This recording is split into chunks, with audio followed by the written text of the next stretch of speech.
was a little baby bear that was stolen from his mother. In fact, his mother was murdered. We heard the incident happened in Azad Kashmir near the line of control. And the poachers picked him up, put him in a little sack, and then he hadn't even opened his eyes as yet. He was still a little baby bear cub. And they brought him to Rawalpindi. And so these animal lovers, and the story became viral later on because they uploaded some of the images onto TikTok.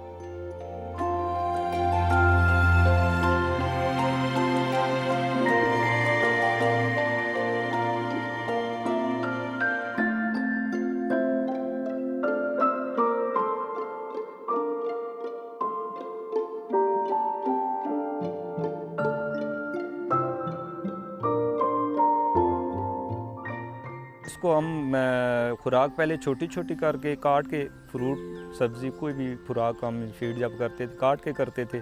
तो अभी आहिस्ता आहिस्ता जैसे जैसे बड़ा हो रहा है इसको उस माहौल में लेके जा रहे हैं कि अपने माहौल की तरह ये खुद फीड तलाश करे और पूरी जो है ना उसको एटम कोई भी एटम एप्पल है तो वो पूरा डाल लेंगे, बनाना है वो पूरा डालेंगे ताकि ये खुद उसको पिक करे और ख़ुद उसको खाए।